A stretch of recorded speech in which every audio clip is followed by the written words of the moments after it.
take your books and turn with me to page 36, because in 36, lesson number 9 and lesson number 10 on page 39 really go together. They go together because of the same forms. They don't go together by virtue of the same significance, but we are primarily engaged in learning form, and we're going to hurry through this lesson number 9, and I trust that you will be able to then see when we come to lesson number 10 the similarity, because if you will learn lesson number 9 that deals with the present indicative middle. Now we've learned the present indicative active, haven't we? Luo, lues, lue, lu amen, luetili, luusi, and then ain. Now then, again, we should review. The Greek verb has 3 voices, the active, middle, and passive. You're going to simply have that as common sense before long when it deals with Greek. What voice is this? Well, it has to be either active, middle, or passive. It'll always be one of the 3. Every Greek verb has one particular voice. And so you're also going to find that there are some verbs in their original forms that do not occur in all 3 voices, but verbs do occur in the 3 voices, although some are defective. Now the active and the passive voices are used as in English. The active voice represents a subject as acting. The passive voice represents the subject as acted upon. All right, underline that. Because the active voice is just simply this: I am doing the acting. Right? Now then, you are receiving the results of my action. You are not doing the acting, but you are being acted upon. As students, you are being taught, and you are receiving the action of the teacher. Or, if we were to illustrate it in a little different manner, suppose the roof fell in on us. Well, here we are. We're all in this room.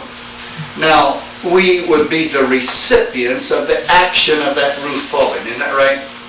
We wouldn't be doing the acting, but we would be receiving all of the action of the roof falling upon us. So the active voice, again, the subject doing the acting, and the passive voice is the subject receiving action. All right, now then, paragraph 52. He's going to explain for us now what the middle voice is. The middle voice represents the subject as acting with reference to himself. Now he gives you an illustration. Number 1. As acting directly on himself, direct middle, luo, I wash, luomai, I wash myself. As acting for himself or for his own interest in some way, hagiadzo, I buy, hagiadzomai, I buy for myself. Now, whether it be right or wrong, I like to illustrate it for my thinking that the middle voice is a selfish voice. More accurately, it's a reflexive voice. The subject acts with the benefit for himself, or acts upon himself. You remember when you were a little smaller, you'd go to the store and you'd buy a candy bar. And sure as the world, you see half a dozen fellows down the street, and you're eating the candy bar. They always appear just at the wrong time, don't they? Oh, give me a bite. Nope. I bought it for myself. Right? I bought the candy bar for myself, not to share with you. So, it's a selfish voice in that respect. Middle voice we call reflexive action. the subject, in light of the action, reflects back up on the subject in some manner. All right, that's what he's saying here. Now then, precisely how the subject acts with reference to himself, the middle voice per se does not tell. This precise relation is determined by the meaning of the verb itself in the context. Often it is impossible to translate the shade of meaning given by the middle.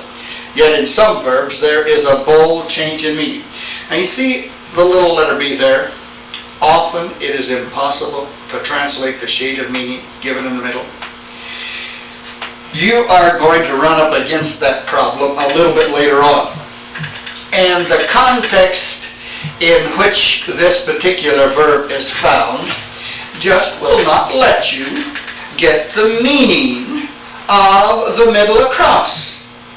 And this is one of the reasons why you're taking Greek. Because when you teach the word of the Lord to people, you then have to stop.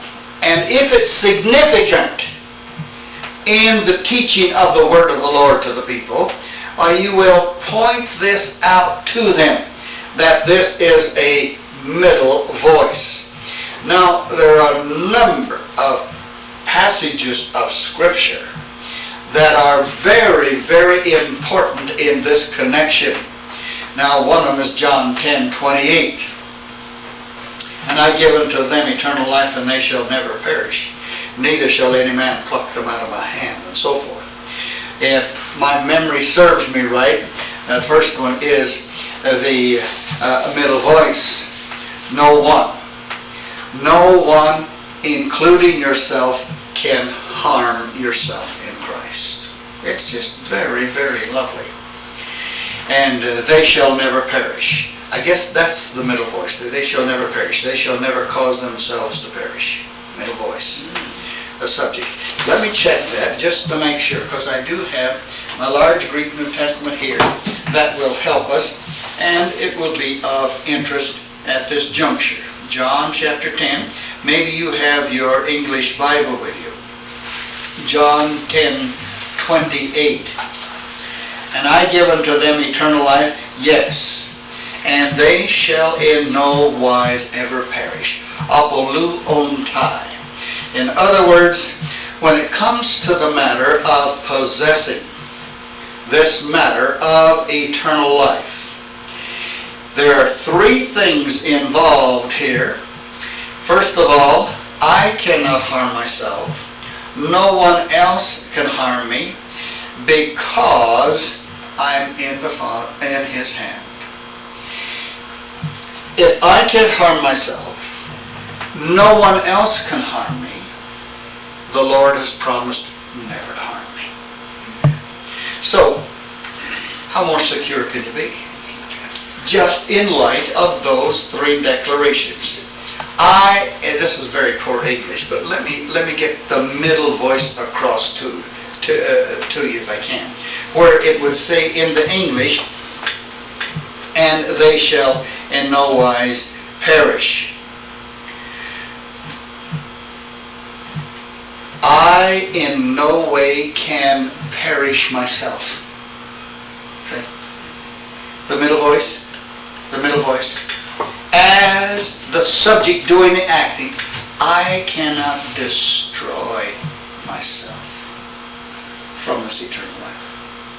That little voice would be enough to solve, if you please, a definite problem in that particular passage between the matter of Arminianism and Calvinism. So you see, just some of these little things that we learn now in first year Greek helps us tremendously with reference to theological positions and biblical problems. And we trust that you will thoroughly be blessed as you journey along in your first year Greek, because it's certainly been a great blessing to me. Now then, paragraph 53. The conjugation of the present indicative middle of luo, I wash. Well, what does this mean? You remember we have conjugated luo in the present indicative active. Now then, he says, I want to teach you the conjugation of the middle voice of luo, and even though it sounds the same, this one is for the term wash and not for the term I lose. All right? Notice now, if you will, the endings. Lu o mai, lu a, and incidentally, notice the eta there. You have in this connection the iota subscript. Can you see it? Now the print in my book just sort of blends that, but that's the iota subscript underneath the second person singular. Now then, the third person singular, lu atai, lu atai. Now, first person plural, lu amatha, second person plural, lu esthe, third person plural, lu antai, present infinitive middle is lu esthai. Now, you're going to look at this particular conjugation and say, wait a minute, I've got a problem. I've got a problem with the accent. Sure, you're going to have problems with that thing all along, probably, because you will observe in the third person singular, lutai. Perhaps I ought to put it on the board. Lutai. Where's the accent? Where's the accent as it is written in your book? On the epsilon.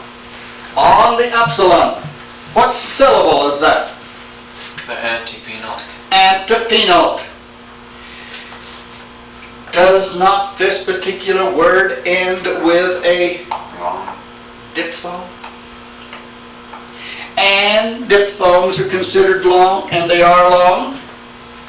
Therefore, it should pull that accent over there, isn't that right? But for accent purposes in this conjugation, that's considered short. Do you see?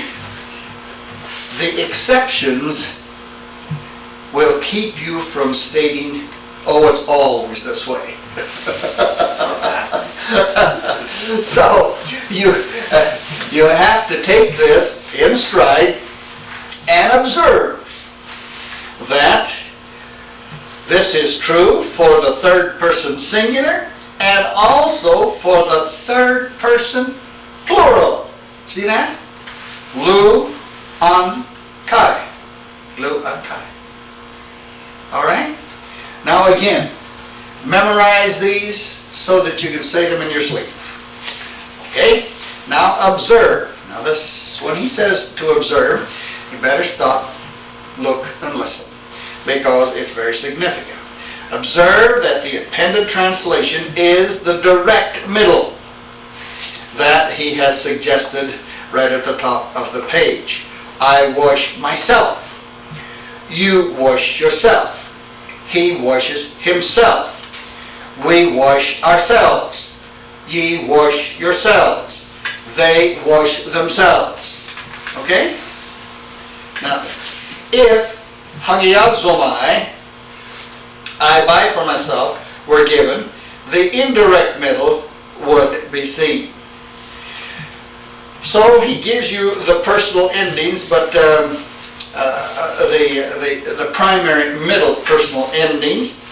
But I wish, instead of you getting bogged down with some of these, that you would take your book in the conjugation that's given for you, draw a line straight down your book behind the American epsilon, will you?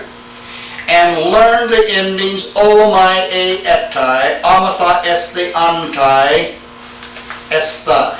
And incidentally, in the present infinitive, you have the exception to the rule when it comes to the matter of accent too, because it's lues thigh. See that? So please learn them that way instead of observing the changes. Now it's all right to study out the changes of the conjugation and so forth as he gives them to you, but really don't get bogged down with all of the ways these things come about just yet. You're going to have enough trouble later on figuring out some things without sort of getting bogged down, I believe, at this juncture. Now, he states in page 38, number 2, that the I, alpha iota, the diphthong, in these personal endings is considered short. Hence, the accent is on the antepino.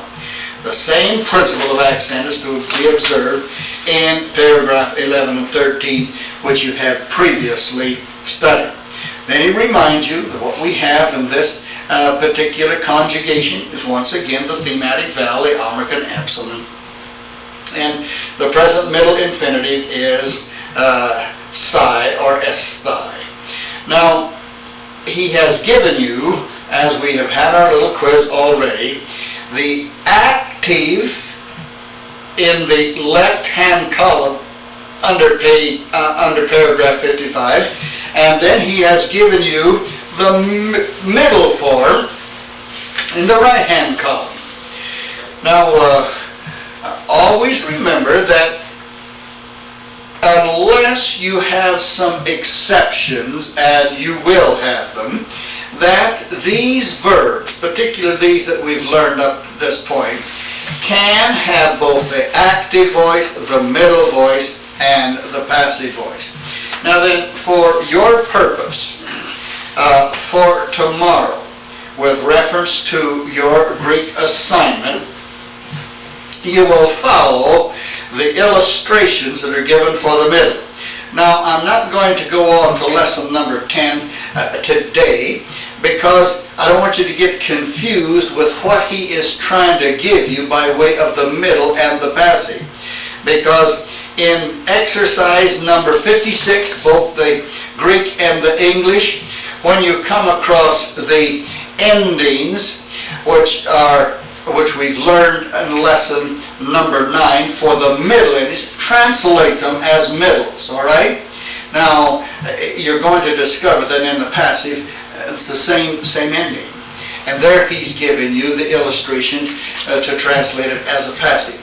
So for this reason, I don't want to go on to lesson number 10 today, because I want you to get used to translating the middle as a middle, since you're going to learn it that way, and also when we come to lesson number 10 to translate the passive as a passive, even though the forms are the same, as we will observe with emphasis.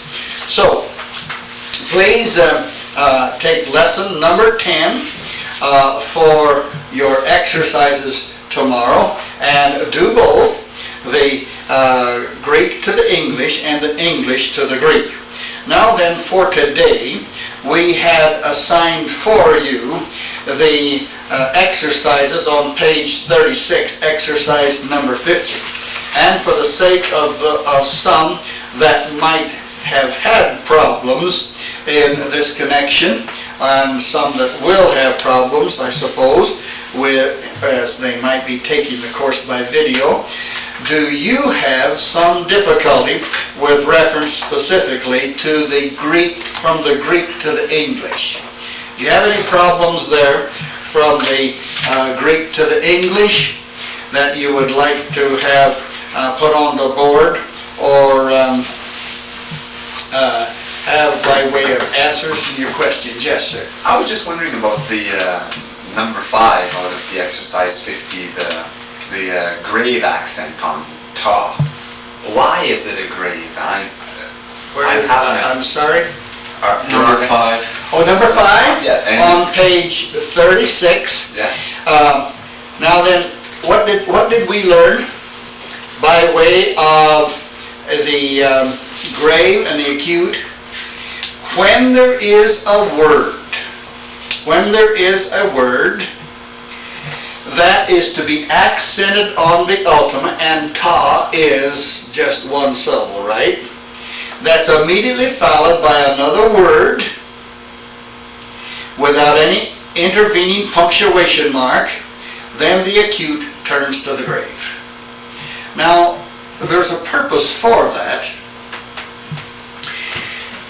You will discover a little later on, there you're going to have a lot of fun with some of these enclitics and proclitics and all of this business, that these accents deal also with tone. Tone. Not only stress, but tone. And a grave accent, even though it is stressing a syllable, has the intonation of a trailing off. Ta. Ta. Now, to be sure, that is overemphasized. But ta, paidia.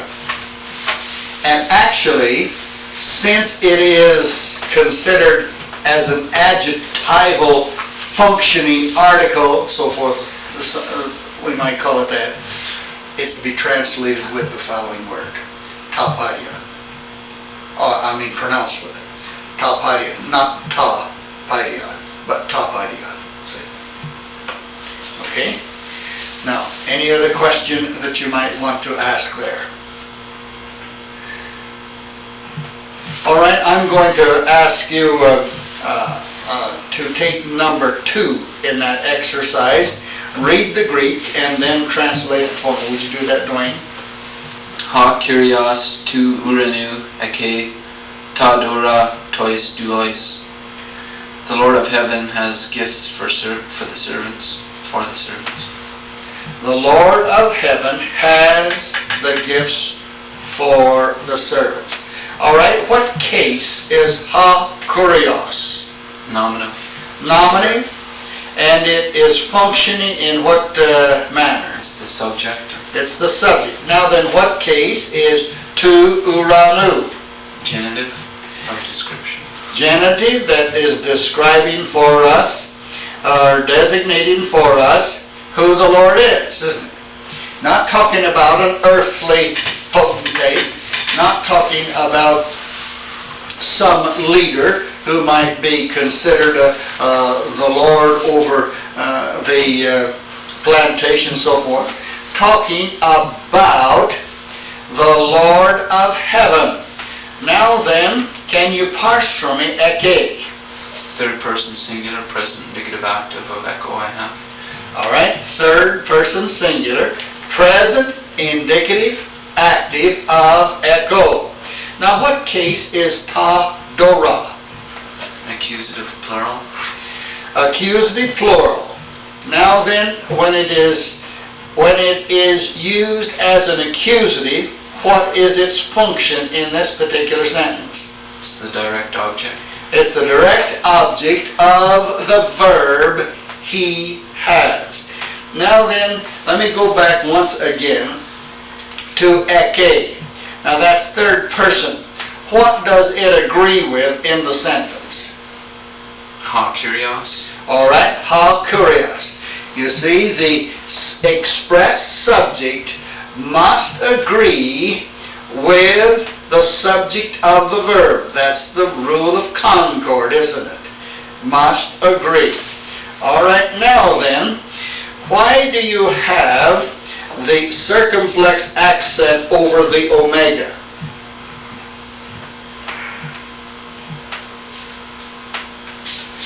Because the ultima is short on Dora.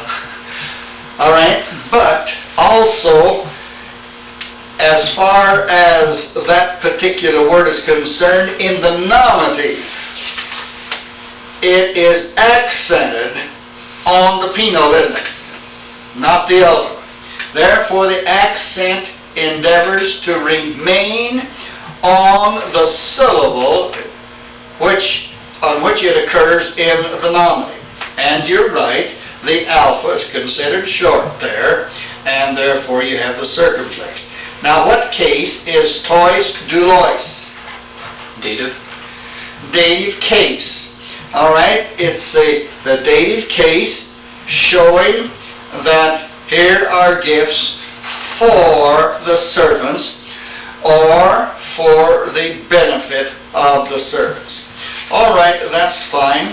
We will consider that then the completion of the exercises and the lesson. But be sure and get all of your exercises down so that it will enhance your learning as far as the Greek is concerned.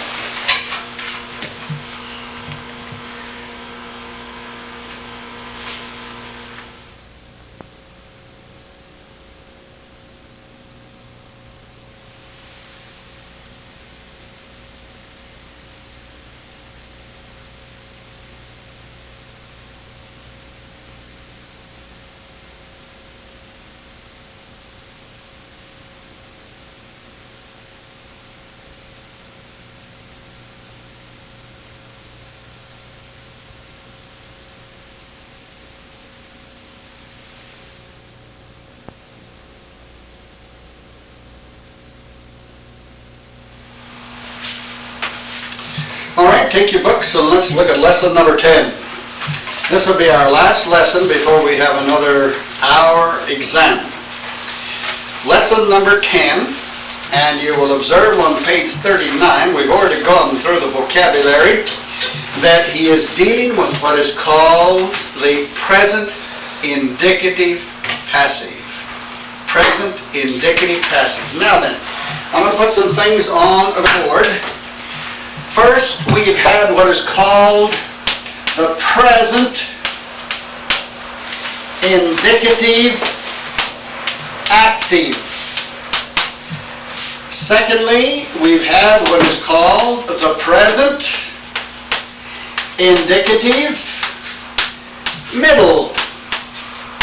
And now we're going to look at what the book says about the present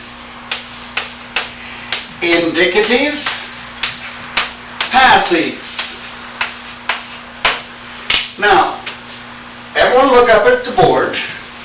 Again, I want to explain that the present looks at the tense kind of action. Remember? The indicative looks at the mode, the way, or the manner. The book calls it manner of affirmation, the way something is said. Now then, the active looks at the voice, how the subject is related to the action of the verb. Now then, in the present indicative active, maybe I can just illustrate it like this. The subject,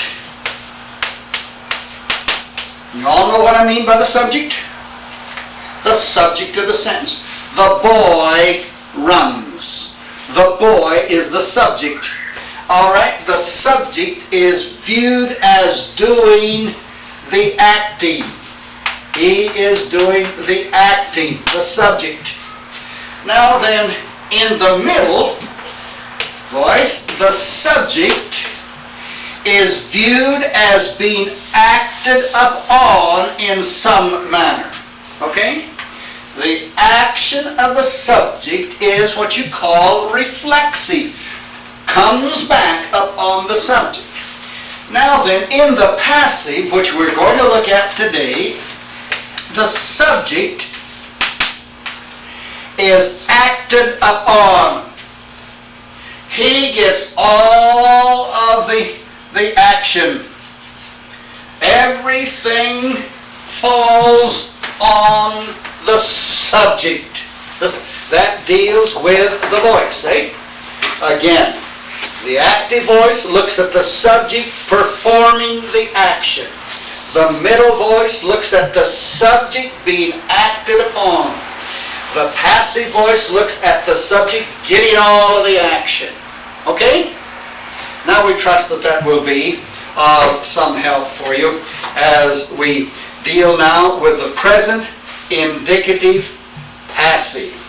All right.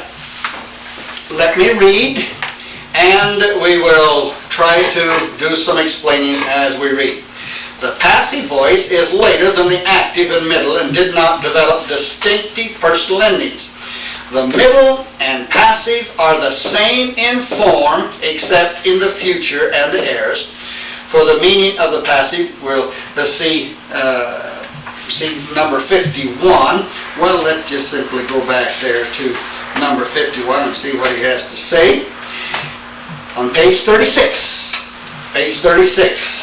the Greek verb has three voices, the active, middle, and passive. The active and passive voices are used as in English. The active voice represents the subject as active. The passive voice represents the subject as acted upon, just as we've tried to illustrate it right here. Now then, the following is the present indicative passive of luo, I lus. All right, now look at the scheme of this conjugation on page 40. First person singular, luomai. Second person singular, luei. Third person singular, luatai. First person plural, luamatha. Second person plural, luestai. Third person plural, luantai. Present passive infinitive, luestai. Now we just got through reading that the passive voice, this passive voice right here, did not develop distinctive forms in light of this present tense we're dealing with. Now then, when you look at this conjugation, what are you going to say as far as the forms are concerned? The same as the middle. So, if you've learned this, o my a eta antha esti antai estai, you've learned the passive, right? Absolutely so. Got them down pat. So, it's nice to have small favors. And this is one of the small favors. he doesn't give you too many of them. One of the small favors when it comes to the matter of the first year Greek. And let me continue reading. It is to be observed that the present passive voice uses the present middle endings. The present, middle, and passive voice have the same form. Now we've repeated that 3 or 4 times, haven't we, already this morning. Now, 61. Generally, the context will make clear whether the middle or passive voice is meant. Now, if I were you, I would underline a little word in that sentence. And that little word is context. Context. Context. Now, some of you are not married, but you better get married to a partner in Greek. And this is an inseparable partner. You never want to get divorced from this partner. Never want to leave her. Never want to do this by way of saying, oh, that's going out the window. You marry context and stick with it. Don't forget it. The context is an inseparable companion the rest of your life now in dealing with the Greek New Testament. Because it's going to be context, which is going to tell you so many times how to translate a word. All right, now since the middle and the passive voices are exactly the same in form,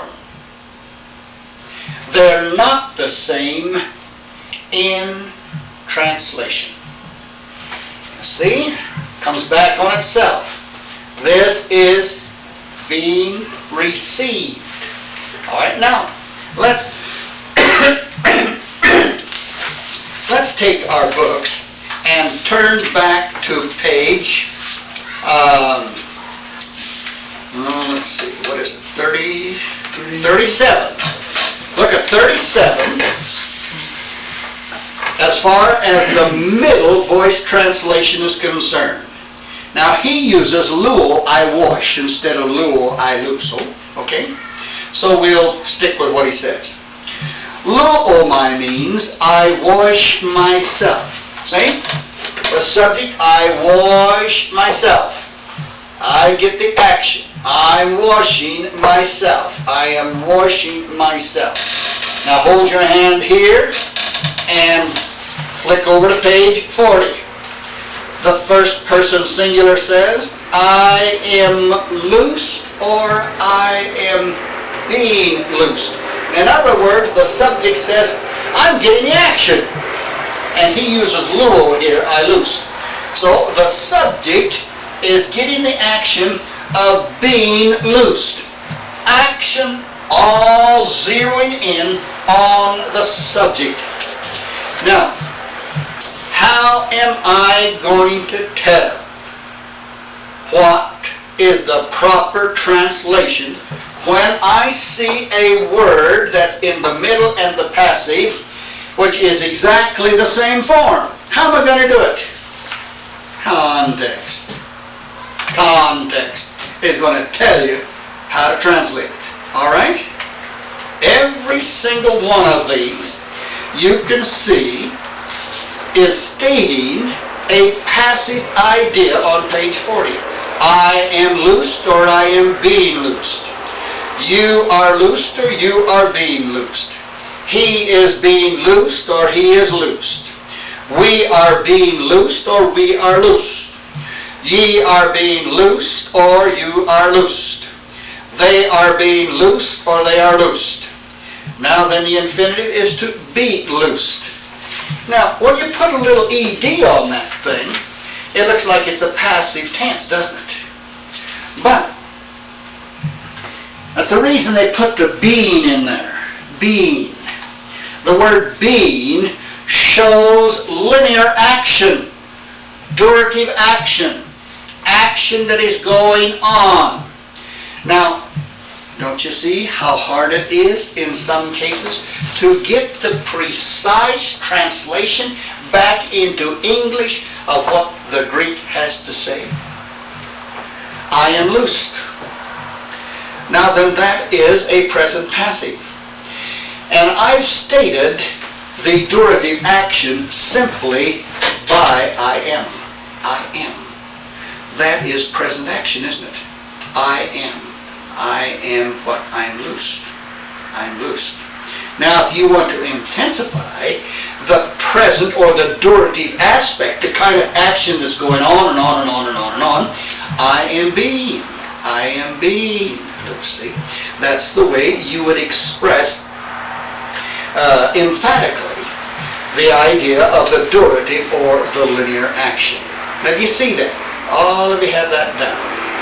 Because that is the important significance between the middle and the passive. Of course you're not going to have any trouble, I don't believe, with the present indicative active. Your trouble, as far as the present indicative is concerned, will be trying to remember what the vocabulary means. Isn't that right?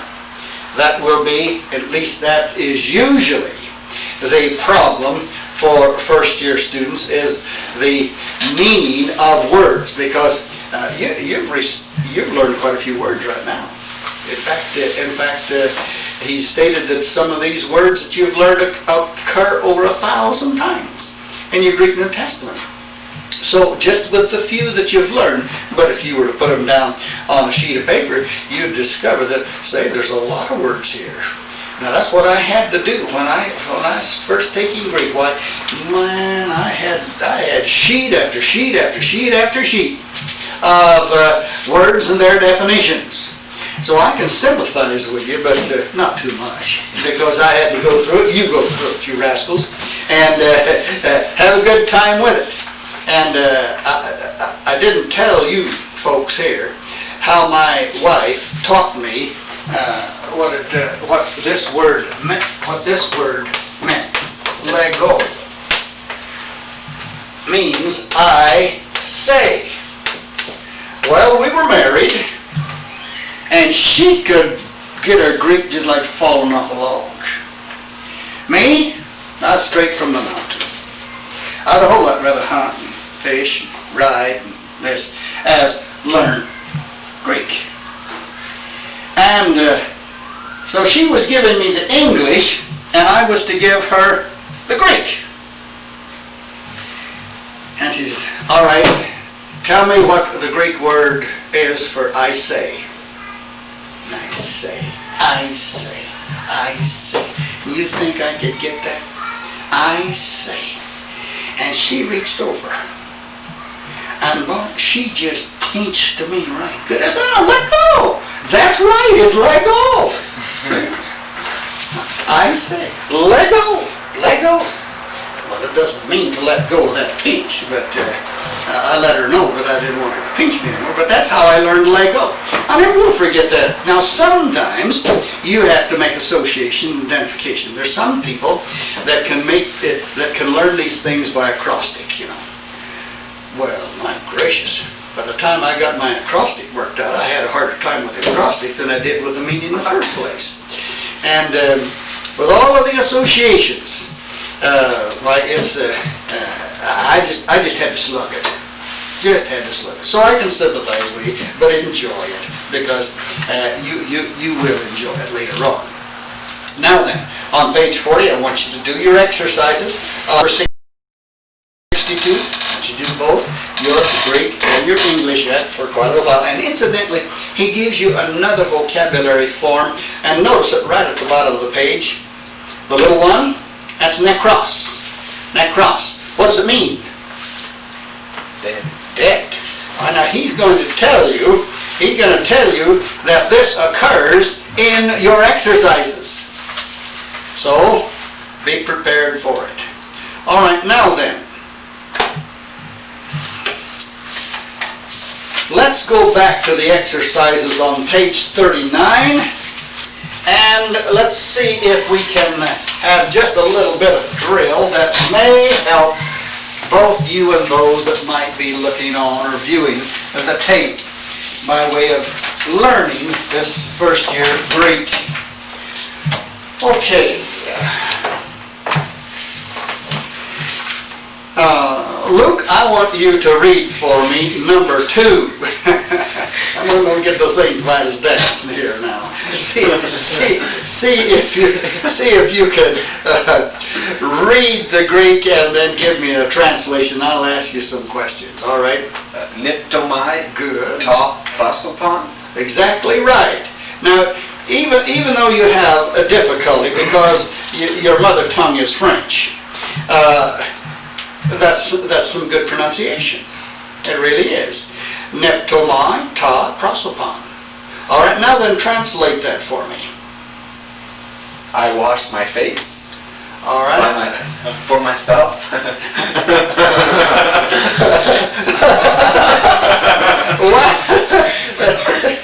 It's pretty hard to get neptomai there, isn't it? I washed myself the face. That's what it is saying, isn't it? Well, actually now, the way you translate it, I wash the face. I wash the face.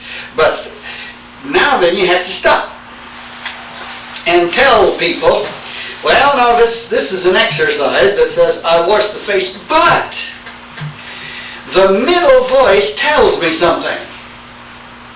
And that is, I am washing my face. I'm not going to wash your face. Because now if you translate it, I wash the face. Whose face? Isn't that right? But because it's middle, I wash my face. Now that will get the middle voice across. I wash my face. Okay? So that's proper. Now then tell me, what case ta prosopon is in? The nominative. Oh. Sorry. It's either the accusative. Why? Because it's indirect object. No. Yeah, you got to do a little work there. It's all right. It's accusative because it's the direct object of the verb. Now the accusative. Now you must go back and review. Go back and review what these cases are all about. But now that's the reason you're taking Greek, is so you can learn it. And I could. It doesn't bother me a bit to have mistakes, but what it does bother me is that you continue to have mistakes, because that tells me when you continue to have mistakes, you haven't bothered to go back and review and learn. Okay, here. I wash the face, and ta, prosopon. Now, I not only know this is accusative by virtue of the form prosopon, but I've got a dead giveaway. And that is ta. Well, not exactly a dead giveaway, because since this happens to be neuter, why, it could be nominative, all right. But its function is direct object. I wash the face. If you were to make it a nominative, you would have to translate it this way: the face is washing itself. Well, parse for me niptomai. That's the first person. It's first person singular, isn't it? Singular. Therefore, you know, ta prosopon can't be the subject, because it would require the third person in the verb, wouldn't it? Yeah, it washes, see. It be the third person. But where you've got niptomai, first person, then you know ta prosopon can't be the subject. It has to be the object. Are you following? No, you're not following. All right, let's put it on board. And I'll put it down here.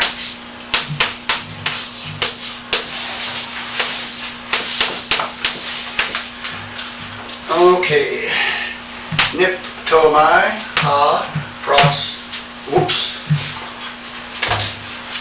prosopon, isn't that right?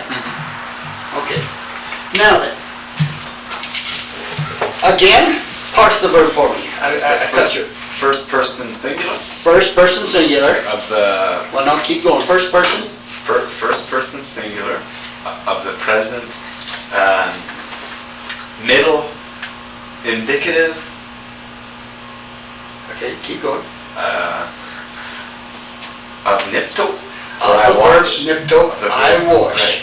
Okay, and that looks at just part of the body, doesn't it? But this is first person. First person singular.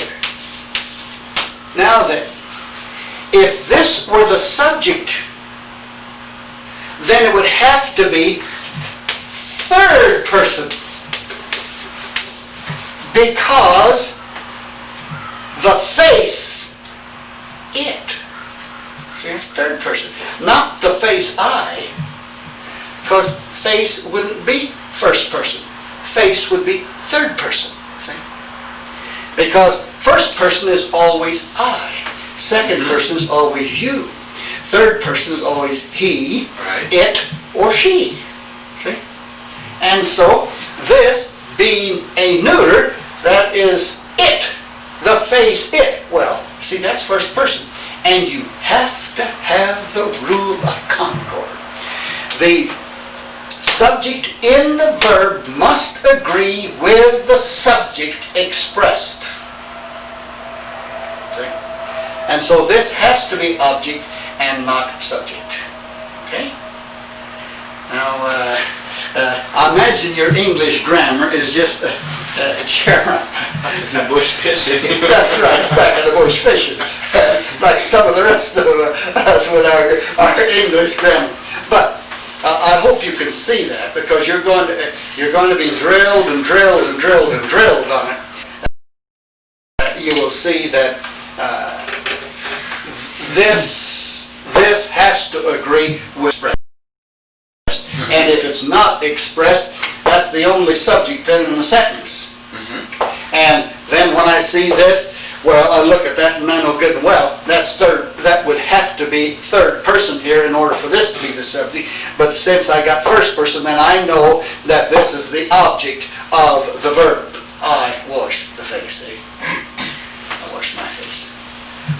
Okay. All right, well, we got through that.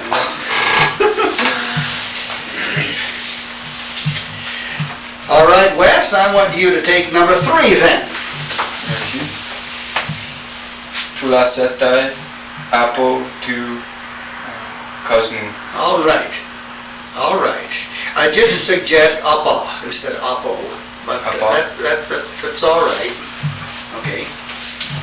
What's it say?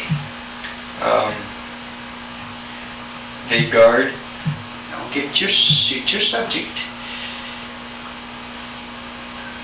Oh, that's it. He He guards, and this is for middle. So he's This- guarding himself. He guards himself.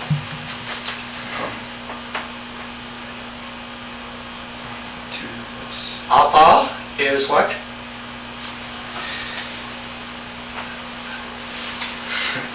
From. Okay, so it's showing exact. So it's from the world. All right. He guards himself from the world.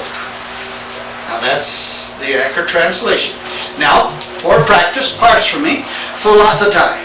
Philosophy is the third person singular, present indicative middle of the verb philoso, which is I guard. All right.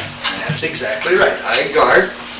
And since it is in the exercise for the middle, then you know he wants you to translate it as a middle. He guards himself. Appa is from the world. Now we had that in our vocabulary, didn't we? Yes, on page 35, you'll notice appa is the preposition from or off, used only with the ablative case in the New Testament. So, excuse me, if I were to ask you what case, everyone look at your book now on page 39, if I were to ask you what case to cosmu was, what case would you tell me? Well, it has to be the ablative because of appa. That's exactly right. See? Appa is used only with the ablative case. You wouldn't say it's genitive, even though it has exactly the same form as a genitive, because appa, that particular preposition, occurs only with the ablative case. You're going to understand why a little bit later on. All right, well, I think that's pretty good by way of our exercises today. Now listen, I want you to have this lesson well learned by our next class session, which is Friday. All right, now then, on Monday, we will be having our exam that will cover the last 5 lessons. But now remember something. When it comes to Greek, you always build on all what you've had previously. Remember that? So that means that you're going to have to know the vocabulary of the previous 5 lessons and all of the other things of the previous 5 lessons. Now, right for the present moment, it's not too bad. We've only got 10 lessons to remember. But now when you get to lesson 50, it's a little bit different because you've got 49 lessons along with number 50 to remember. Okay? All right, that's good then. We'll call that sufficient for today. So for Friday, you want this vocabulary for 11? No, not Just the exercise? just the exercises, and yes, we better have that vocabulary. I'm sorry. Let's repeat the vocabulary on page 41 for Friday, and then we'll have that lesson later on. All right, now then, lesson number 11. You see, he's going to say, okay, get into different gear because you've been in present gear. Now you get into imperfect gear. Well, that will be a lesson after we have our exam. But for the vocabulary for the imperfect, I want you to repeat now. I take up or I bear is airo. I baptize is baptizo. I eat is estio. I cry out is krazo. I am about to do something or about to go. Mellow. I remain meno. Now this is very, very interesting because there's some words here that occur in your Greek New Testament that you are just going to revel in. For instance, I rule is I take up or I bear. John the Baptist, beholding the Lord Jesus Christ coming down to the Jordan River to be baptized, he's, behold the Lamb of God that I roll. taketh away the sin of the world. Now then, the word meno. When the two disciples of John, conversing with the Lord Jesus there in the Gospel of John, and they left John and followed him, they asked him a question. Lord, where do you meno? Where do you abide? Where do you remain? Where do you live? Where do you stay? So you see, you are learning just simply a few meanings for Greek words. And it's very interesting. So, please have that vocabulary well in mind for that lesson. Okay, well, we will conclude our lesson, our class with that.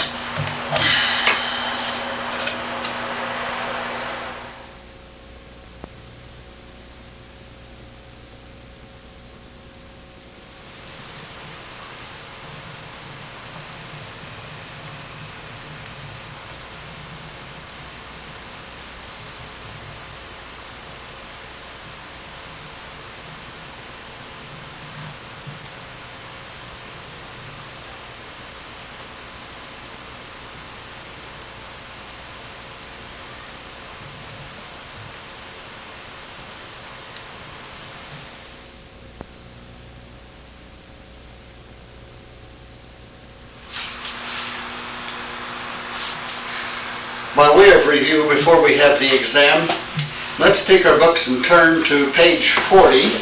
And I'd like for you to give me some of these exercises which you have done through the evening. And maybe we can come up with some problems and answers to those problems. All right. Dwayne, take number 4 for me. Okay.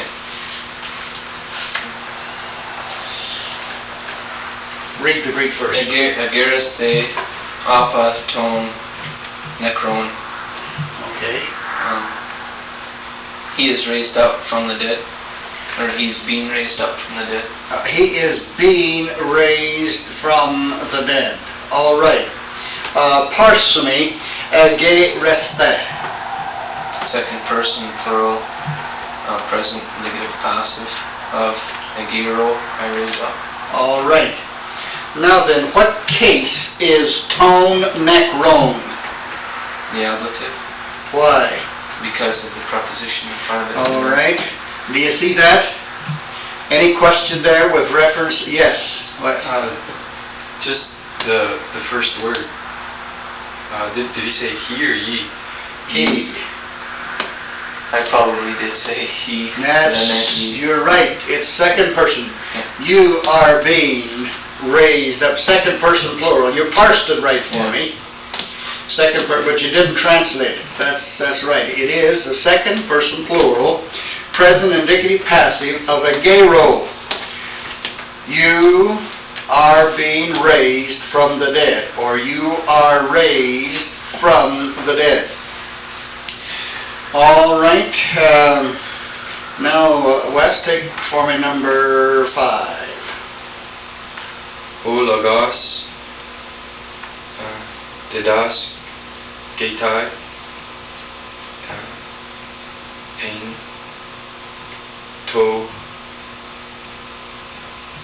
hero, Hero. hero. Maybe just a little help on the first word. Pronounce that for me once again, will you? Ot, ha, Ha logos. I believe you pronounced it ho logos. Now a number of folk will do that, but in trying to make a distinction between the omicron and the omega for our class, let's try to get used to the ha. Ha logos, didaskata, ento, hero. All right, now what case is ha logos? logos is the nominative. All right, now what is the function of that nominative? It acts as a subject. Subject of what verb? Subject of the verb logos, which is Well, you haven't translated for me though yet, have you? no. All right, I'm sorry, go ahead. Okay. The law, Not the law, but halagos. Logos is what? Definition. the law, Not law, but That's not lost. that's nomos. the word. The Word, that's right, the Word. Okay, the word. He is being. Well, this is possible. He is being taught in the temple. All right, now then. Well, you want to change that once again? Okay, the word. Yeah. Now then, how are you going to translate that verb? Well, let's say, okay, it's he Or, he, she, or it. yes. Oh, okay, the word is being taught. Right. Because you see, didaskatai, that is third person singular, isn't it? Third person singular. Now then, the nominative, halagos, is singular, isn't it? That's the subject. The word, it. See? The word, it. Now I used to do that all the time when I was taking first year Greek until my wife impressed it upon me, well, you're giving a double subject. Well, the Greek does express the double subject, but you do not translate it that way because you have the subject expressed in the verb. Now, in the preceding sentence there, you see you don't have anything by way of the nominative, do you? You have the subject in the verb, agerestet. That is you. So you do have a subject, all right, but the subject's expressed in the verb. Now then, in sentence number 5, you have the subject expressed in the verb, but it's in accord with the nominative, which is written, see? Ha logos. All right, the word is being taught. Now, just for practice, parse for me didaskatai. Didaskatai Yes. is the third person singular Third person singular. of didaskalos. Yeah. Oh, I mean present and indicative passive from the verb didaskalos. Not didaskalos, but Didasko. didasko. All right, I teach, isn't it? I teach. Okay, so that is present, third person singular, present indicative passive. Of didasko, I teach. All right, now what case is to hero? Tohero is locative. Block. And why must you be rather emphatic as to it being in the locative case? Because of you call it the preposition. Preposition "and." The preposition "and" is used with the locative. Now you're going to discover later on in your study that while you say to hero takes is in the locative because "and" takes the locative. Now you're going to discover that instead of form, it's function. Epsilon nu is used in function with that particular case. And so right now it's all right with me if you want to just state it relates to that particular case. So you've got the nominative, you've got the verb, and then you've got the locative, place of location. The word is being taught in the temple. All right, number 6, Dwayne. Hoi duloi stalantai eis ton oikon. The servants are being sent into the house. All right, the servants are being sent into the house. Now what case is hoi duloi? Nominative plural. Acting as what? The subject. And what's the verb? being sent stello or stellantai. Parse it. Third person plural, present indicative passive of stello, I send. All right, I send. Now then, you will see the accord. Notice antai is in accord with the express subject, douloi, hoi douloi, and it is third person plural because the nominative is plural. You see that, Wes? You see that? So you have the rule of concord coming into play, that the noun that acts as the subject in the sentence is in strict accord with the subject that's expressed in the verb. So that's good. Now then, what case is ton oikon? Accusative, And why is it accusative? because of the preposition ace. All right, ace takes the accusative case, doesn't it? All right. Okay, Wes, now number 7, please. Graphetai and to namo. Okay, graphetai ento namo. All right, now then translate that sentence for me, will you please? I'm gonna go slow here. I don't want to come in. All right, that'll be just real fine because you'll be further ahead if you just work it out there like that. The first thing you do is to get your subject, isn't that right? And what is the subject? It could be he, she, or it. That's exactly right. Okay, etai then is third person singular. Now put that subject with the verb. So it could be it is being written. Oh, it is being written. It is being written, exactly right. It is being written.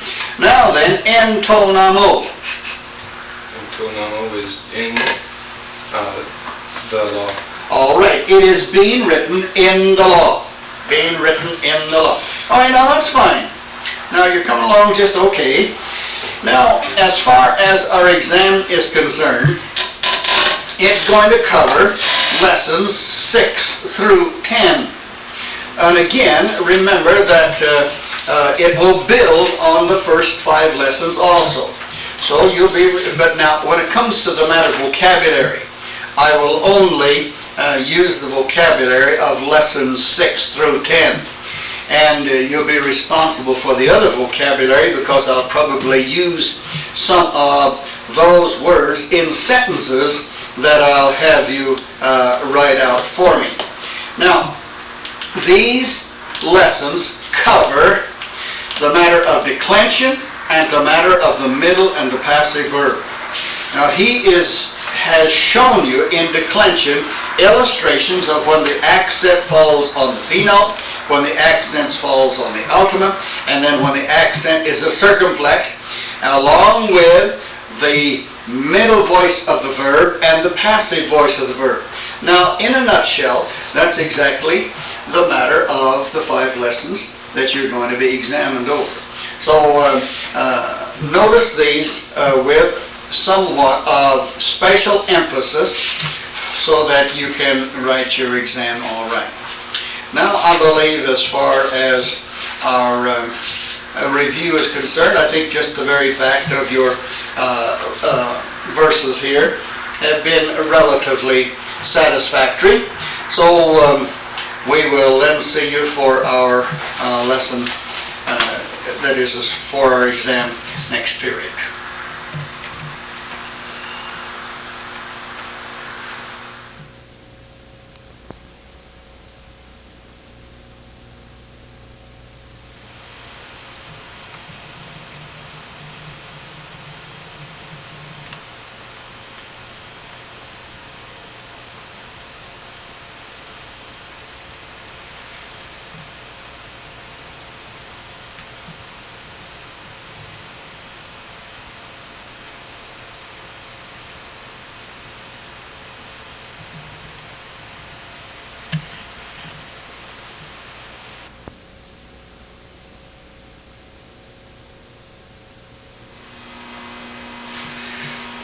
right, now let's take our books and turn to lesson number 12 as far as our vocabulary assignment for tomorrow is concerned. Now, I'm going to repeat them, and I want you to repeat them after me, but I want you to learn something else besides just the definition. Observe, for instance, an apa, preposition from, off, or away from, used only with the ablative. Now, you're going to come up against these things later in a more intensified manner, but get them now. And you will have much learned later on. So let me just give you those little hints and get a hold of them while you can, so that it's going to relieve you of problems later on. So now, you repeat the Greek after me, please. Apa. Apa. Ace. Ace. Ek. Ek. And then notice in parentheses, X. X. Now then, you're going to find that a number of times too, eh? Okay, N. N. Para. Para. Now, on the other side of the page, soon. Soon. Now, these words that follow, please observe their formation. Now, I didn't know this when I first started, and it caused me a lot of difficulties. Here you have apostello. Now, you've learned stello, haven't you? You've learned stello as I send? Okay. Now, what is apa? Apa is a preposition that's hooked onto it, isn't it? Written together. All right, now sometimes when you have a preposition that does this, it's going to change the meaning entirely or simply intensify it. So I just want to call that to your attention, but you learn the vocabulary form at the present moment. All right? Apostello. Apostello. Asago. Isago. Ekbalo. Ekbalo. Paralambano. Paralambano. Sunago. Sunago. Okay, that's your vocabulary for tomorrow.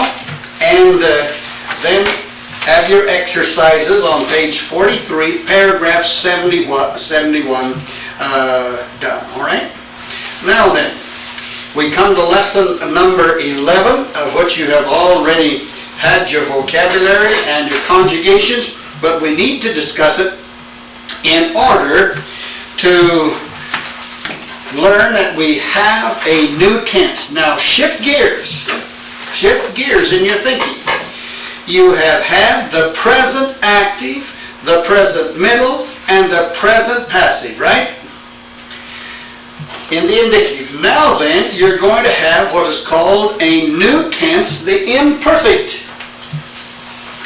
The imperfect indicative active.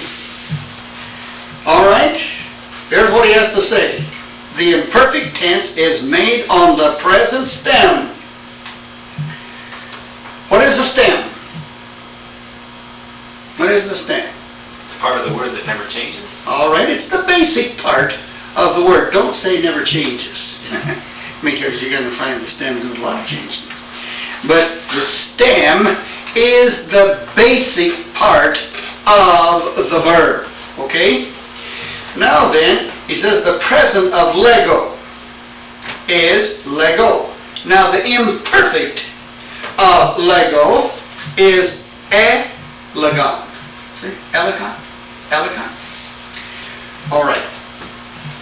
To go on. The imperfect indicative represents an action as going on in past time.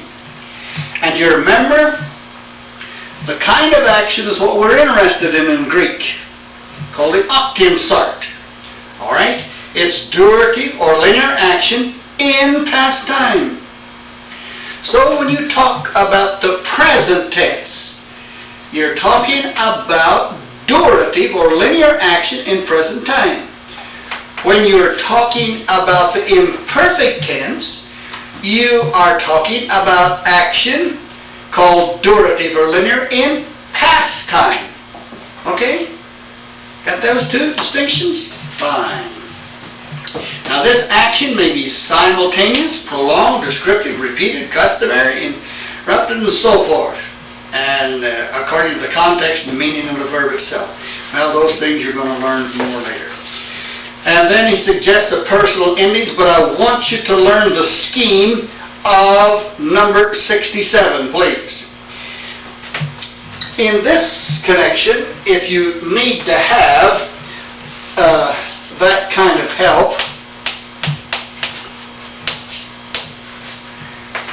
now he uses a different word, but if I was to put this down in as simple a way as possible to learn it, I would take a line and I'd draw it like that, and I'd draw it like that.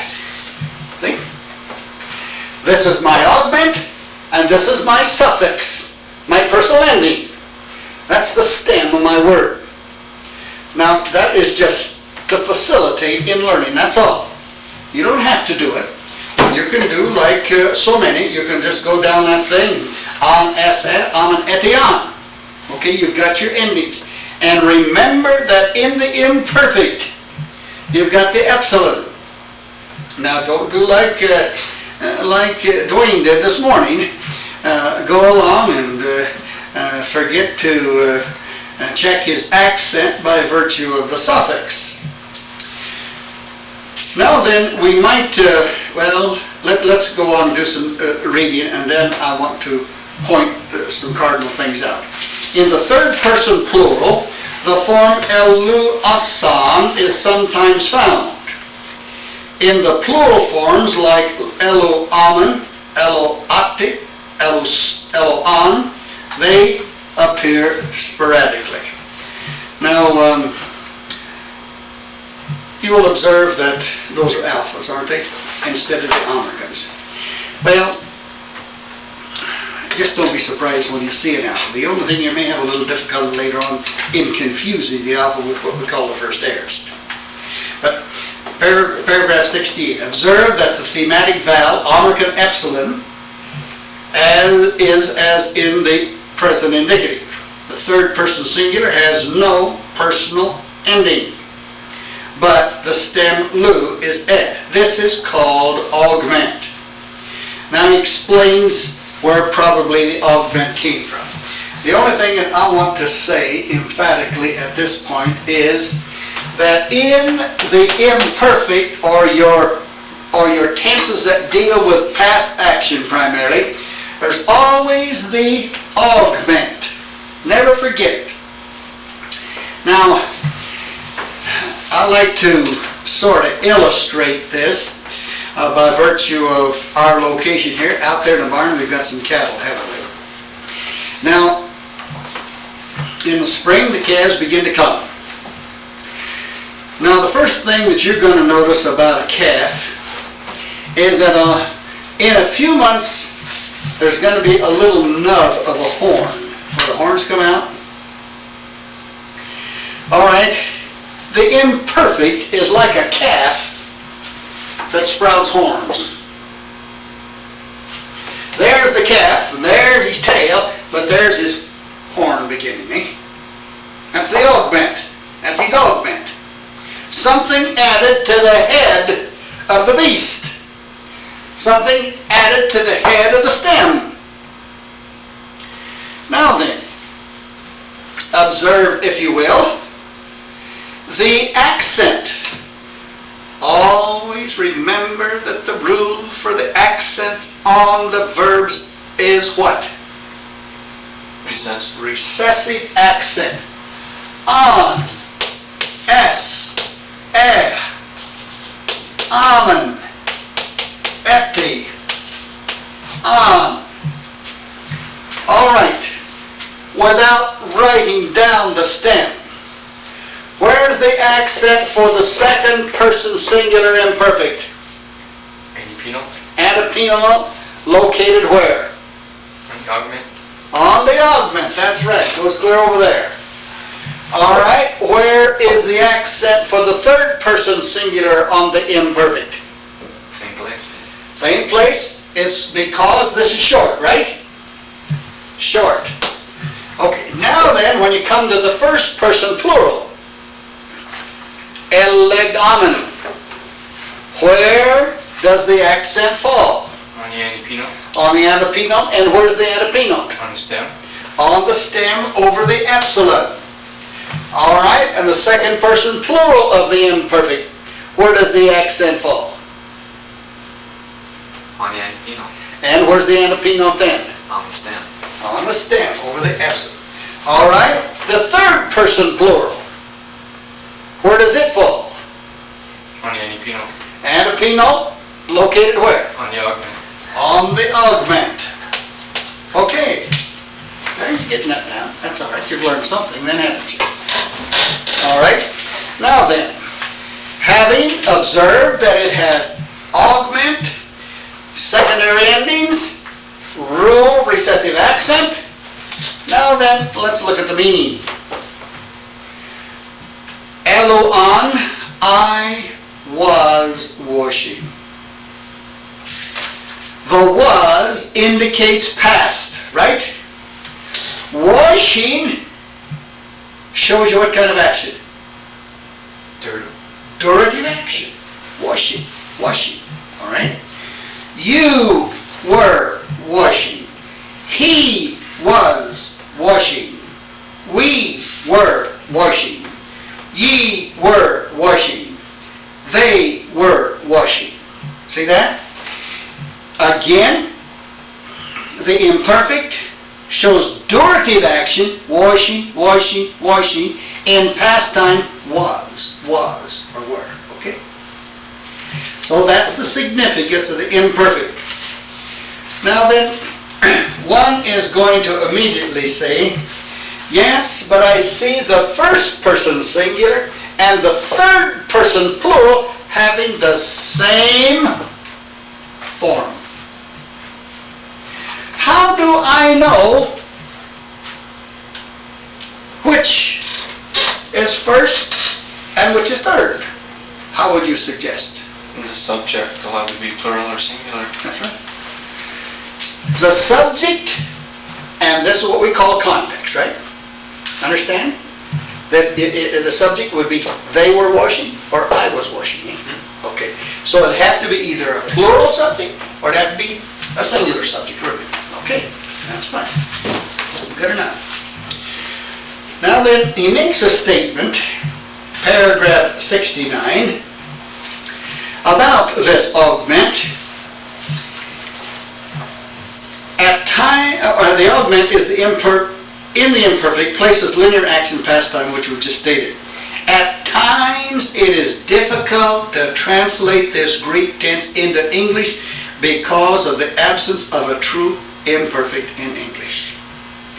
So, you're going to run up against a problem from time to time how to accurately translate the imperfect. Now listen, let me say this to you. When you cannot translate the imperfect in an accurate manner, then, since you know what it means and you are teaching, then just simply explain it. Just very briefly, that's all you have to do. See?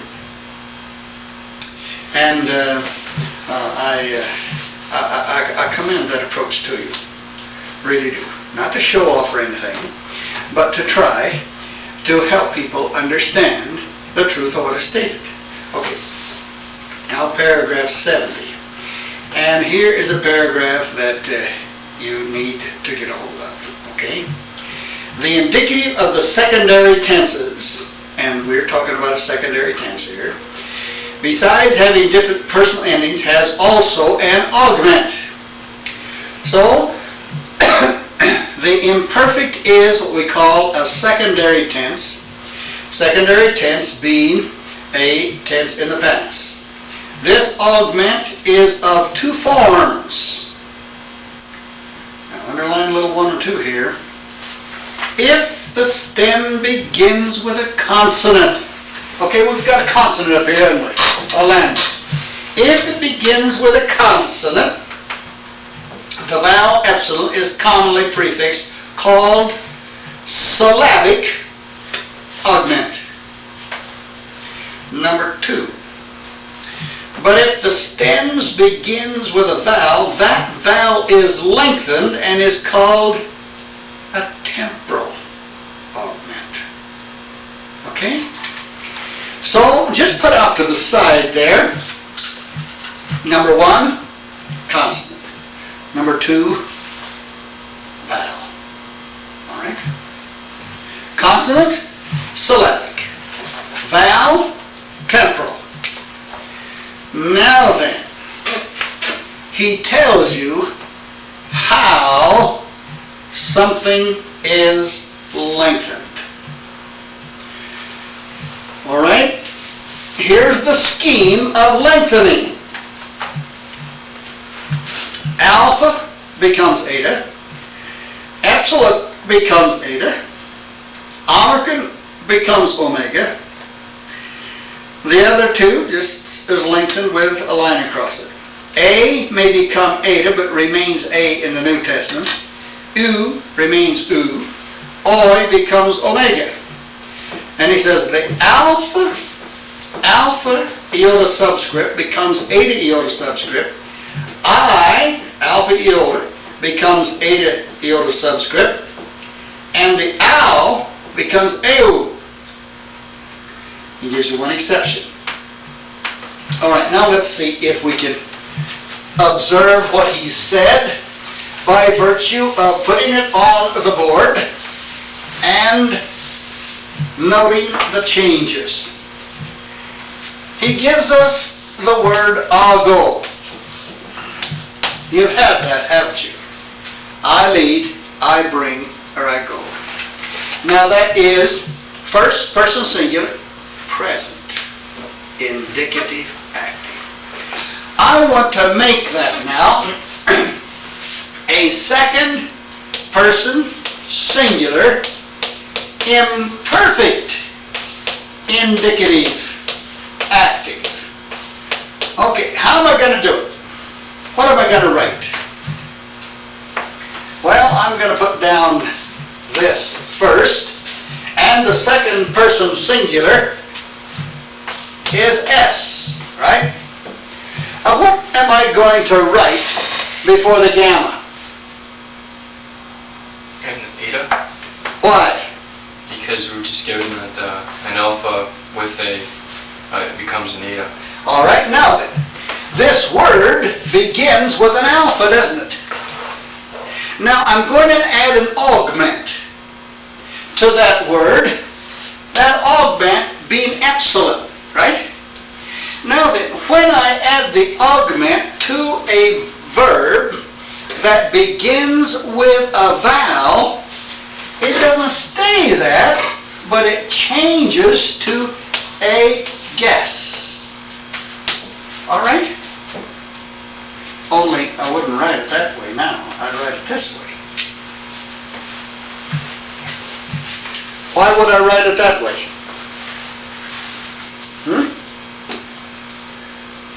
Why would I put a circumflex over the eta instead of an acute accent? Okay. Well, to identify the fact that it's contracted and made it now an eta, and that's not the root as found in, like, you look in a lexicon. No. Okay. No. All right, you try. I'll just take a guess. Because it's supposed to go in the anti-penal, we only have 2 syllables, and so it becomes a circumflex. All right, according to the rule of accent. Here, this is short ending. This is the penal, isn't it? And this is long, and this is short. And so when you have your short ending, and the word is accented on the penal, and it's long, then it becomes circumflex. Got it? All right. This rule of accent will give you lots of fun playing. So, this is how I would make first person singular, present indicative active, into a second person singular, imperfect indicative active. I have added the augment because it's a secondary tense. It needs an augment. I've added the augment, but when I add an to a word that begins with a vowel, that changes and becomes eta. All right? And so that's the scheme of any particular word. See, alpha becomes eta. If you had a word that began with an epsilon, all right, then it would become eta again. If you had a word that began with an omicron, it would become an omega. And if you had a word that began with an oi, then it generally becomes an omega with a iota subscript. See that? Now he gives you some illustrations for practice here. Now let's just take a look at it. I have used the word ago. I didn't use exactly his illustration, but I made it a second person singular. He uses the first person. I was leading. See? And your alpha is changed to the eta when you put the augment in front of it. Now then, akuo, present, he wants to make that into an imperfect. So you see the alpha is changed to what? On top of the page 43? Eta. Eta. See? I was hearing. Now then, let's go to agero. Agero, I raise up. That's present tense, isn't it? He wants to make that into an imperfect. And so it's agera. You see that? Your epsilon is changed to eta, and you've got your secondary endings. I was raising up. Now then, here's an interesting one. Iro. Iro. Take up. Take up. Okay, let's make that into an imperfect. Okay, you add an epsilon to the alpha iota, don't you? And that changes it to an eta iota subscript. See over here in your scheme in parenthesis on page 42, alpha iota becomes eta iota. Okay, I was taking up. Now then, he said, I'm going to give you a little exception. Get used to the exceptions, fellas, because fellow, that's present, indicative active, has the eta in the imperfect. Athalon. Athalon. Sometimes mellow has amelon. All right? So when you come along to Greek and say, it's always this and it's always that and etc., always, you know, just a minute here. There's one thing that you could always remember in Greek, and that is Greek always has some kind of an exception to it. There are general rules that you learn. And in some cases, those general rules come pretty well stable.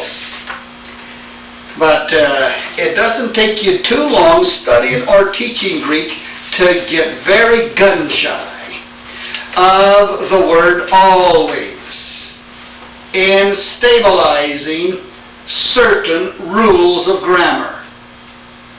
Because sure as the world, something's going to come along and give you an exception to the rule. All right, do you see that explanation all right? Okay, so be sure and have for both the Greek and the English your lesson done for tomorrow or our next class session, okay? All right, that's good for this session.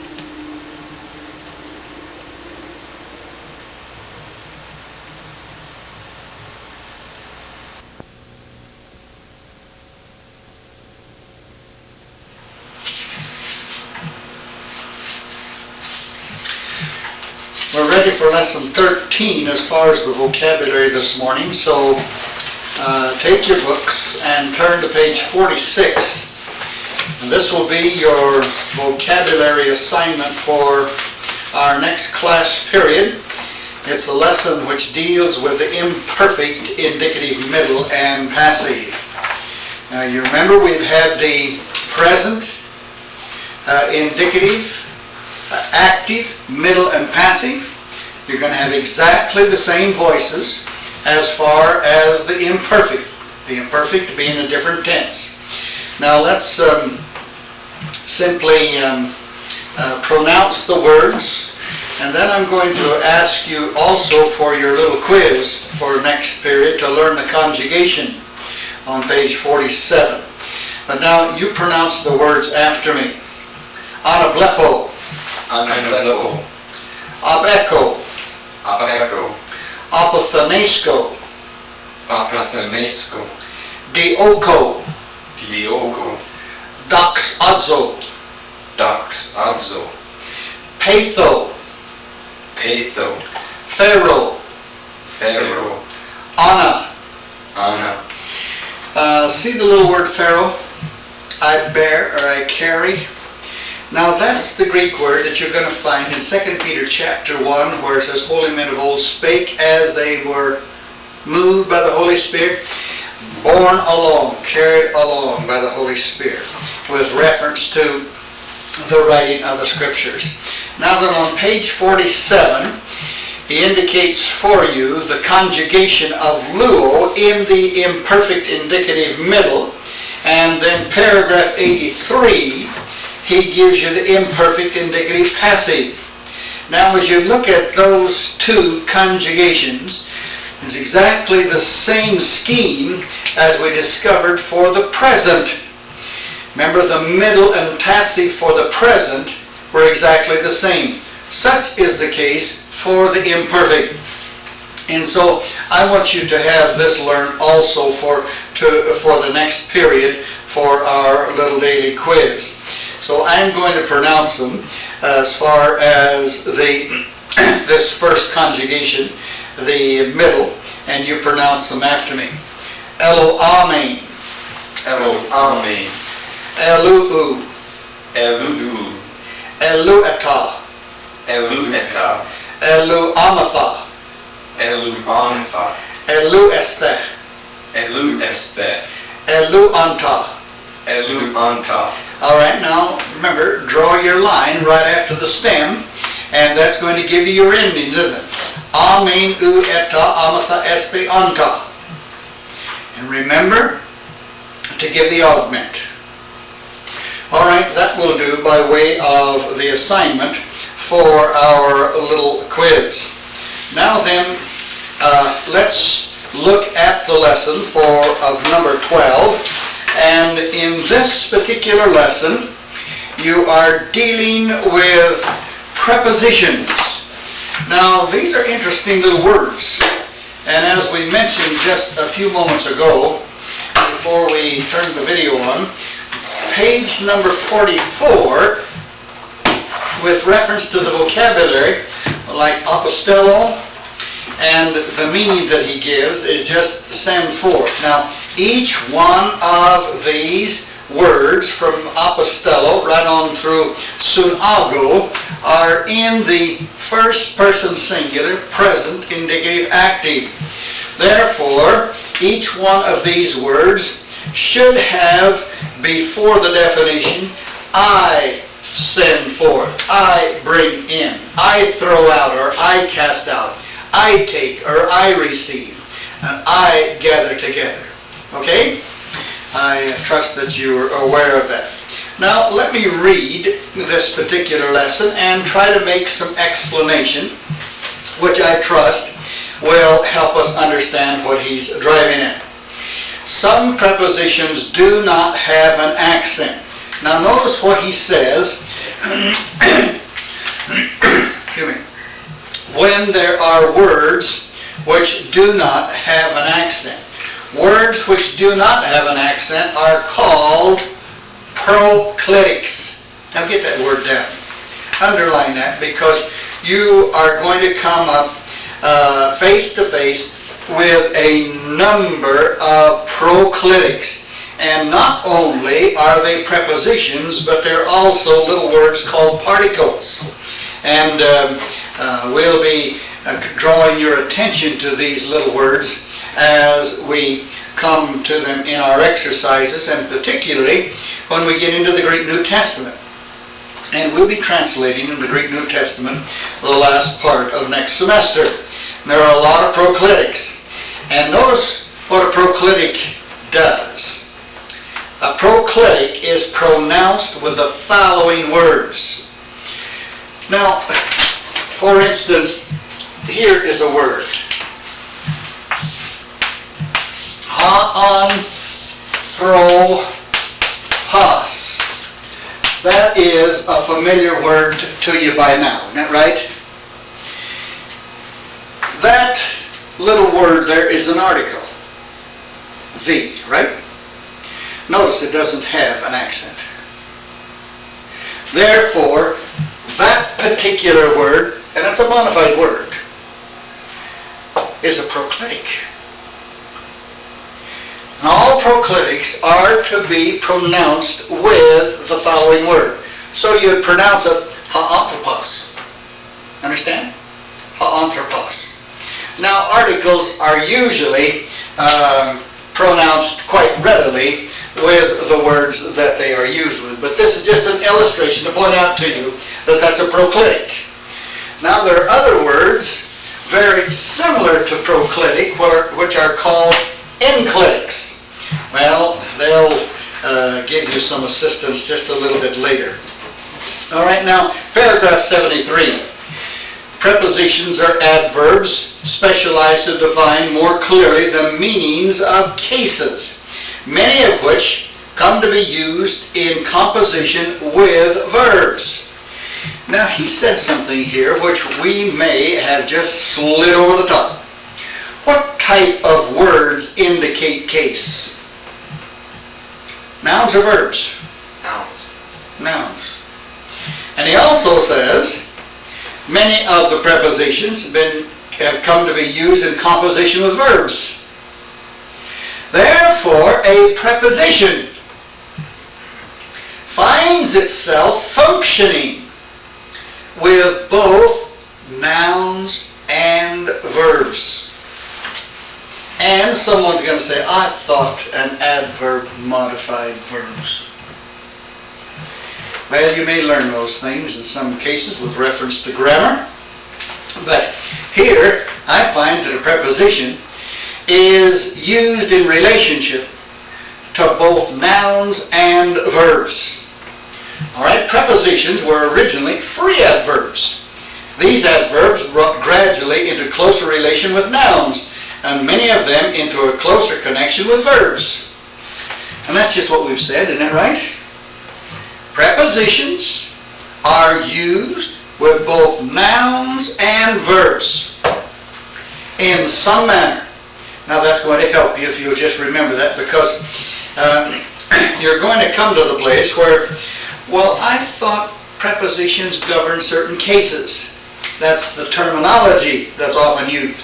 A terminology is not right, as we shall see in this next paragraph, but quite commonly used. But I find prepositions both associated with nouns and also with verbs. Paragraph 74. Prepositions are used to bring out more clearly the idea of case. Now we're talking about a noun, isn't that right? When he says case, immediately we are having our thoughts run in the realm of a noun. They help the cases. Well, you'll be thankful for these, because you want to get all the help you can when you're taking Greek. Now the case calls in the preposition to aid in expressing more sharply the meaning of case. Now, haven't we learned in our vocabulary that there are certain prepositions used only with certain cases? For instance, apa and ek used only with the ablatives. And that is most significant, if I may just mention something in connection with these two prepositions, ek and apa, used only with the ablative case. Now both of them show separation from, indicating action is parting from something. The difference between ek and the difference between apa is as follows. There is my left fist. I'm taking my right hand from my fist, isn't it right? That's apa. Apa. Now then, if I open up my left hand and put my right fist inside of my left hand, I'm taking my right hand from my left, but out of, isn't that right?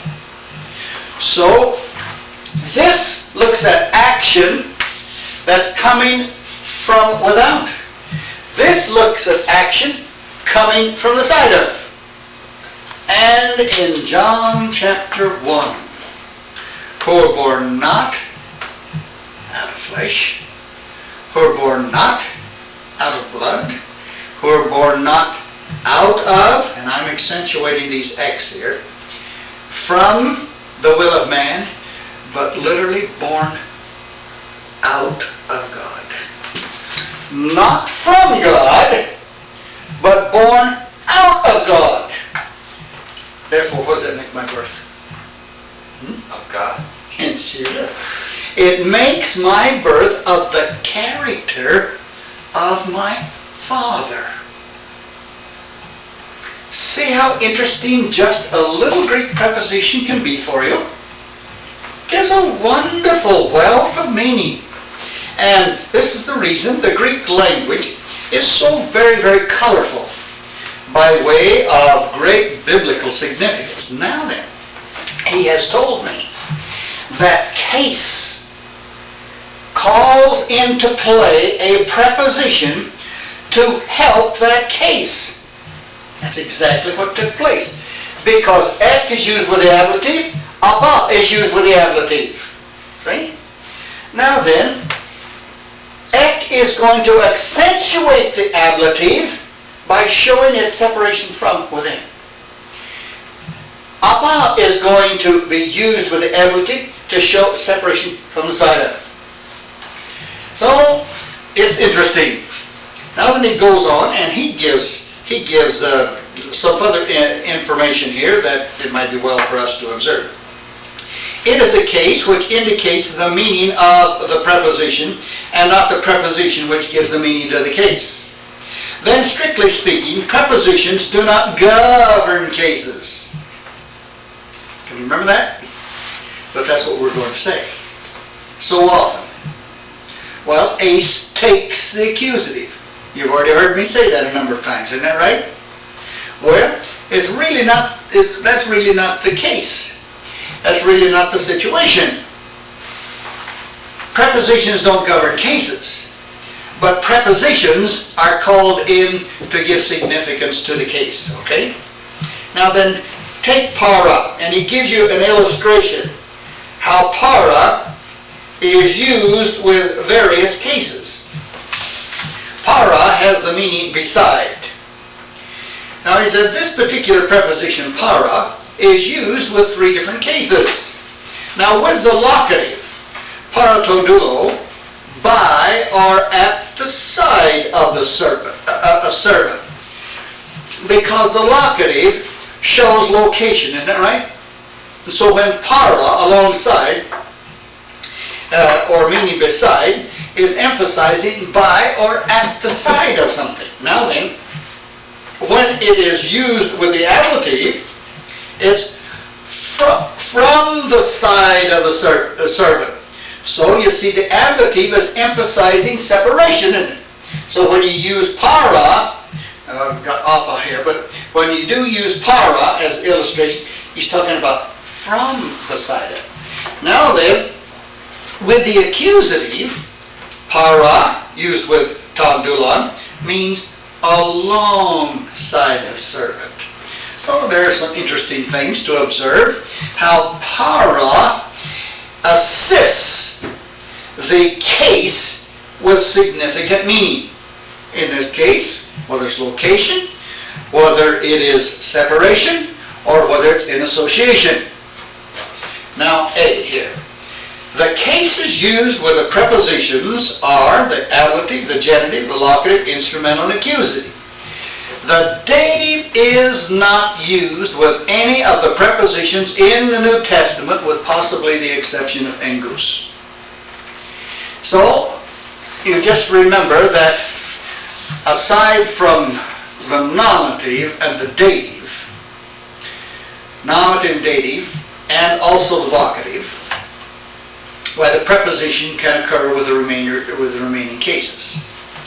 All right, now then, paragraph 75. And you ought to pay attention to this explanation, because you're going to run up against this terminology a number of times. Paragraph 75. In composition with verbs, the preposition has commonly two uses. Now, what do we mean by composition of verbs? What is meant by a preposition in composition with verbs? Now, I didn't learn that when I went through first year Greek, and it caused me some difficulty, because they kept talking about prepositions and composition and composition and composition, and I didn't know what they were talking about. So right here, I find exactly what the term composition means. Okay, the preposition is merely local. Now you see ekbalo? Composition means a preposition written with the verb, or inseparable to it. Now look over on page 44, where you have the vocabulary of these 5 words. There you have prepositions in composition with verbs. See that? Apostello, eis ago, ekbalo, parlambano, sunago. There you have prepositions in composition with verbs. Now then, to get back to what he wants us to learn in this particular paragraph, he says, prepositions in this situation used in 2 ways. The preposition is merely local, I throw out, cast out, or I'm going down, or the preposition intensifies or completes the idea of the verb. Like estheo, I eat. Karestheo, I eat up, or I eat down. Here you have estheo, meaning to eat. I eat. First person singular present negative active. Now then, put a preposition in composition with estheo, and it means to eat down. That's what the Greek would say. We always say, well, eat up. Isn't that right? Eat up. Well, if you ate up, why, their food go to your head. But we usually eat down. Isn't that right? That's right. So the Greek says eat, and then they put kata in front of the verb, which means to eat down. Now, a little a underneath there. Sometimes prepositions change the meaning of the verb and blend with it. Now, one would say, well, how am I going to know that? The only way that you're going to know that a verb changes, that a preposition in composition changes the meaning of a verb is by going to your lexicon. Because your lexicon is going to give your definition, all right? So that is rather important to remember that. Okay, paragraph 76. We're learning lots of things about the preposition this morning. When a preposition ends in a vowel, like apa or like para, notice what happens. The final vowel is dropped before a verb that begins with a vowel. Now that's not difficult to understand. When a preposition that ends in a vowel is in composition with a word that begins with a vowel, the last vowel of the preposition falls away. And he gives you an illustration. Par echo is for para plus echo. You see that? I provide, I supply. When compound verbs receive the augment, what do we mean by an augment? What do we mean by an augment? That's the letter that's added to a word when The it's beginning of it. The beginning of it. All right? Now, when the compound verb receives the augment, the final vowel of the preposition is dropped. Now then, let's see if we can understand what he said. You see, para lambano? Well, here, para is prefixed to the verb lambano. You've learned lambano, haven't you? So you have the preposition para in composition. All right, now then, the last alpha of the para remained. It didn't drop off. Why? Because the verb began with a consonant. All right, now then, he said, I'm going to make this into an imperfect. And this is the way you do it. Par elam lambanon. See that? Before the lambda, you have the epsilon. And you have the alpha that's dropped out after the rho. Are you following? Let me put it on the board just in case we need to have a little further explanation here. All right, he is talking about the word para lambano. Now then, that is a word with a preposition in composition. Now it hasn't changed the meaning or anything, it just intensifies the meaning. So he said, I'm going to make that into an imperfect. So he said, we'll put down the para, lambano, and we'll put a space between here. But I'm going to make that into a first-person singular imperfect indicative active. So I'll change that omega, and the first-person singular is on, isn't it? And my imperfect requires an augment. Now notice what happens. There's the preposition, and there is the verb. I've got the suffix, first person singular. I put my augment on. But when I do put my augment on, that makes this word then have a vowel. Therefore, that alpha drops out. See that? Therefore, you have par, and that then goes right along with it. And it's to be written par, lam, bon, on. Okay? And that's the explanation. This vowel dropped out before the vowel. Okay? That's all in the world he's saying. Now then, he gives you another illustration. Apostello. I send forth. Now he's going to make that into a first person singular imperfect. I was sending forth is apostella. You see how the omicron of the apa dropped out. The same as the alpha and the para dropped out.